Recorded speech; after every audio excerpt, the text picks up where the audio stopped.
Yay, it's Tuesday, which means it's shitting on Matt Powell Day. Woo! Intro time, and let's see what other stupid stuff he's going to say today. And there's an absolute golden one right at the start of this. I'm a blood with the blood. The blood is the rules as much as I can. I repeat this way until the fall of a final die. I'm a man with the blood. The blood is the rules as much as I can. I repeat this way until the fall of a final die. Good evening, ladies and gentlemen. I am the Sarcastic Barman. Welcome to the channel and welcome to another episode of Shitting on Matt. So, yeah, the first lovely quote we've got from today is this one, but this isn't the main video we're doing because of reasons. So one of the famous religions that's continuously growing across the world right now is Islam. Many people are becoming Muslim today. Even some Christians have become Muslim. Anybody that becomes Muslim, unfortunately, it just shows that they have not actually thought through even the foundation of the religion. And I'm going to just debunk Islam at their very foundation using just one simple fact. And that fact is that Muhammad himself, the founder of Islam, the Muslim religion, was a pedophile. Muhammad was married to a 9-year-old. Now, while I don't agree with 9-year-olds being married and do think it's a bit weird, and I'm being very polite at that point, there is also, if you go through gospel things, the first gospel of the Apostle James, which didn't make it into the main Bible, but puts Joseph in his 90s with fully adult children and things like that already, and he was quite worried about having such a young wife who would have been legally old enough to move into him at 12 and a half. So that doesn't play well for your ages. Now, there are other takes on this, that Joseph could have only been 18, mid-20s, something like that, but Mary's age could have quite happily been 13 with child.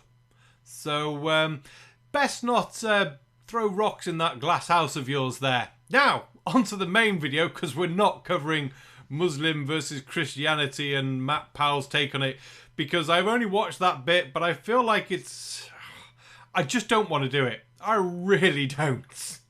So catastrophism is what best explains geology.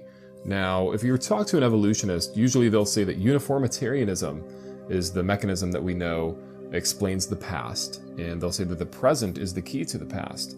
But the problem with that is that it does not explain the formations that we see even in the rocks. Yes, they do. Just unfortunately, you're under the impression that the world's only 6,000 and something years old, so it doesn't fit with any of your sort of lack of understanding, shall we put it. All throughout the world, we find bent rock layers. According to evolution, rocks and mountains slowly formed through plate tectonic shifts. Well, I'm sorry, the rocks simply would have crumbled and they would have broken. No, you can have, if you give enough time and enough stress and push behind it, these rock layers can bend. The fact you're sort of questioning plate tectonics does make me wonder where you're going to take this video, because if plate tectonics aren't a thing, earthquakes and volcanoes might become a bit more difficult for you, shall we say. They would not have bent, okay? And that proves that these layers were soft and moist upon the time of their formation. Moist. And that they were all formed in one event and then solidified into sedimentary rock. And so it's just great proof, great evidence that we can show people that the flood of Noah is what caused the catastrophic events that we see in the past, not uniformitarianism. Oh dear, the flood of Noah, that sort of worldwide event that ended all civilizations across the entire world, apart from the few people on the boat, that magically also didn't end all civilizations across the entire world and those people in a boat, because strangely enough, those civilizations kept going through the time where you said the flood happened, and they didn't sort of disappear, and buildings were still being built and things like that. Oh dear, it doesn't fit with you, does it? I mean, there's cities older than the flood. There are trees older than the flood. There are trees older than you think the world is. And just slow and gradual changes in the Earth's crust.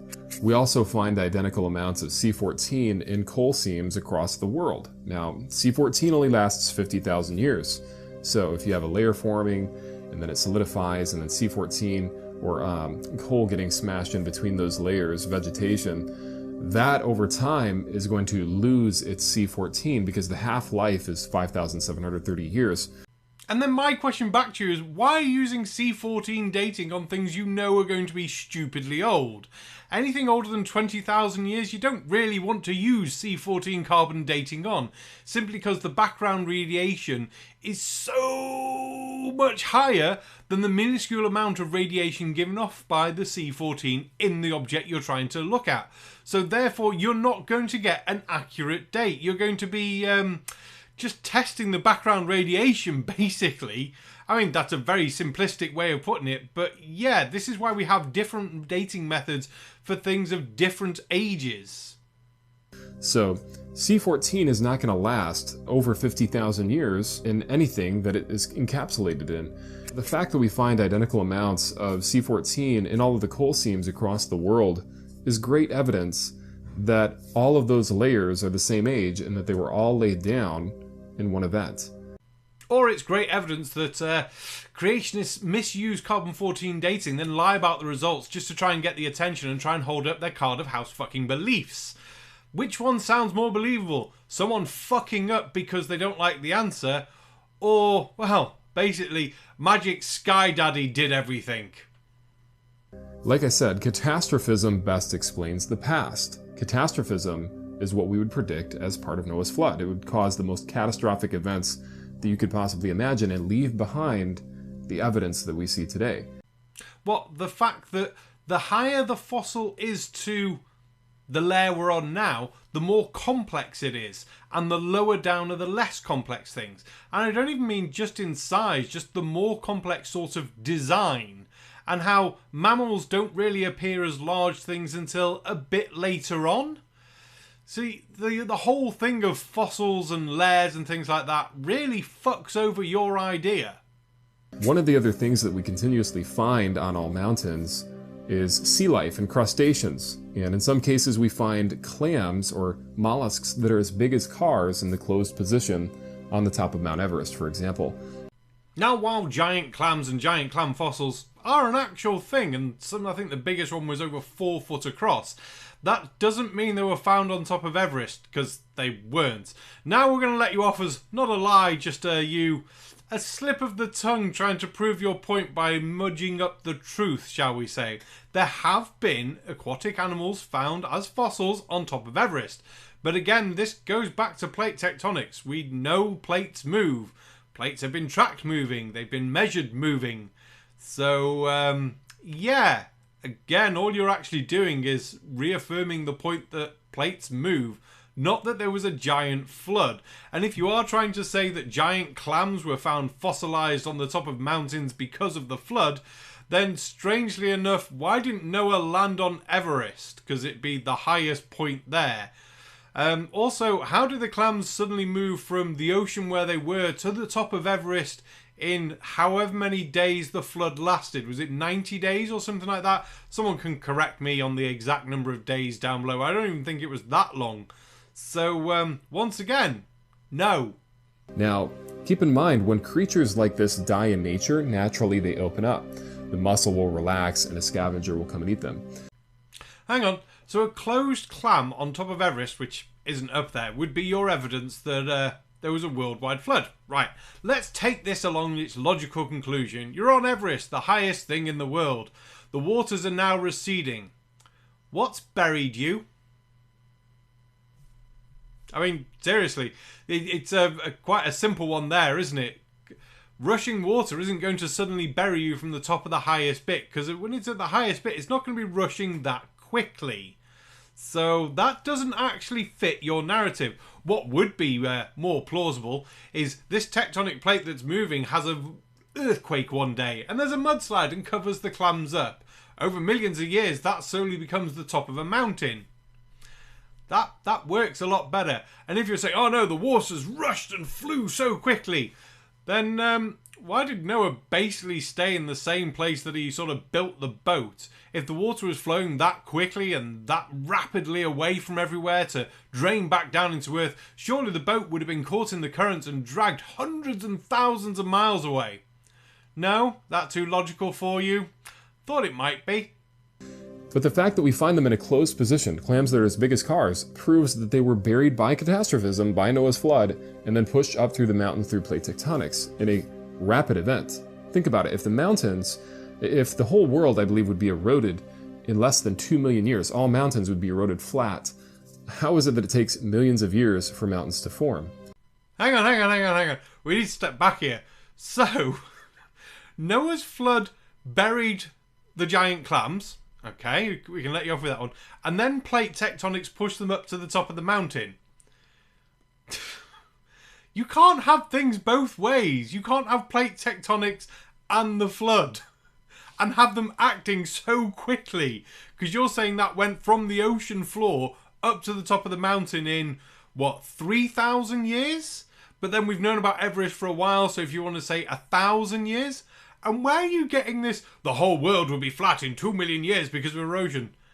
How do you work that shit out? I'd love to see actual figures for that, because, wow, that would be like proper good erosion on rock with nothing protecting it, so no vegetation, no trees, nothing of anything like that. No snow actually making a layer on higher mountains that's going to stop wind and things eroding and water running into them. Yes, you are going to get free cycle of rock cracking rocks open. I do remember that one from school. But in a constantly frozen environment like the top of a mountain, that's not really going to happen. So, again, I just think you're being a moron. It doesn't make any sense. They would have eroded as they were being created. Gravity causes everything to erode flat over time.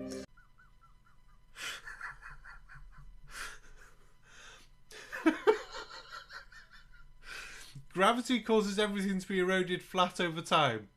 Right. I'd love to know your understanding of gravity and gravity causing erosion. Now, if you want to say the gravity's pulling water down off things and that's eroding it, that's okay, but that's not gravity causing things to be eroded over time. That's water erosion. And good God. You didn't do geography in school, I'm guessing. School. The reason that mountains exist and that clams on top of mountains exist in the closed position is because of Noah's flood, because of catastrophism. Another thing that we continuously find in mountains across the world is whales. Entire whales are found perfectly preserved on the top of mountains. Now, yes, whales on mountains are a thing.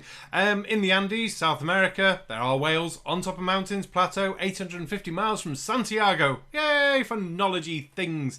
But unfortunately, it again doesn't fit with an idea of a giant flood. Because one, what would kill the whales? Is it the sudden influx of all this fresh water from underground?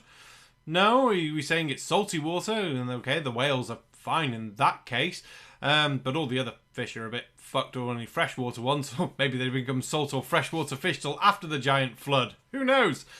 But again, the fact that there's lots of dead whales up there doesn't fit your sort of thing. You'd expect only maybe one or two. The fact there's more than that over this giant plateau area, again, doesn't fit with the idea of a giant catastrophe. Because what's killed the whales suddenly and quickly so that they can be buried in this giant crazy sort of flood thing? And if you're saying, well, the waters were that turbulent, yeah, that they just killed all the things in the sea, then why do we still have fish, dolphins and whales now? Your circular logic of stupidity on this is just stupid. Now, unfortunately, there's lots of time left on this video, so we're going to have to make this a two-parter. So join me next Tuesday for the next episode of Shitting on Matt, which I'm making these videos all in one go, and I'm not even sure if I can get away with putting that in the title, but I'm definitely going to try and do it in the thumbnail. It might just be a ship taking a shit on the mat. So, we'll see. Oh, dear me. Thank you very much. I've been the sarcastic barman. Don't forget to like, share, comment, subscribe. We'll see you on the next one. Good night.